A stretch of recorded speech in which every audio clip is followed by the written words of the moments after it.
നമ്മൾ കാത്തിരിക്കുന്ന ആ വ്യക്തി വരാനിരിക്കുന്ന നിമിഷങ്ങൾ മാത്രമേ ഉള്ളൂ. എല്ലാവരും വെയിറ്റ് ചെയ്തിരിക്കുകയാണ്. ഒഫീഷ്യൽ ഇനോഗ്രേഷൻ ചടങ്ങ് നിർവഹിച്ചതിന് ശേഷം കുറച്ചുപേരൊക്കെ സ്റ്റോർ വിസിറ്റ് ചെയ്ത് കഴിഞ്ഞു എന്ന് പ്രതീക്ഷിക്കുന്നു. ഇനി വിസിറ്റ് ചെയ്യാനുള്ളവർക്ക് ഇനോഗ്രേഷൻ ശേഷം അകത്ത് കയറിയാൽ നമ്മുടെ കണ്ണെത്താൻ ദൂരത്ത് ഇങ്ങനെ നീളത്തിൽ കിടക്കുകയാണ് ഓരോ സെക്ഷൻ. അത് ഏറ്റവും എടുത്തു പറയേണ്ടതാണ്. നമുക്കൊരു കൺഫ്യൂഷൻ ഉണ്ടാവില്ല ഏത് എവിടെ നിന്ന് എടുക്കണം. അങ്ങനെ ഇവിടെ യാതൊരു കൺഫ്യൂഷനും ഇല്ല.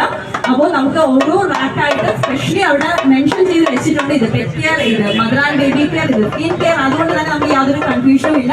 നമുക്ക് ഇവിടെ കോസ്മെറ്റിക്സ് അവൈലബിൾ ആണ്. അങ്ങനെ ഇവിടെ ഇല്ലാത്ത കാര്യങ്ങളൊന്നുമില്ല. നമ്മുടെ ഡെയിലി യൂസിന് ആവശ്യമായിട്ടുള്ള health care, skin care, beauty care related ആയിട്ടുള്ള A to Z കാര്യങ്ങളും നിങ്ങൾക്ക് ഇവിടുന്ന് ഉറപ്പ് നൽകുകയാണ്. അത് നല്ലൊരു എമൗണ്ട് ഡിസ്കൗണ്ട് എന്ന് പറഞ്ഞുകൊണ്ട് നമ്മളൊക്കെ കാത്തിരിക്കുന്ന നമ്മുടെ ഒക്കെ ഫേവറേറ്റ് ഹണി റോസിന്റെ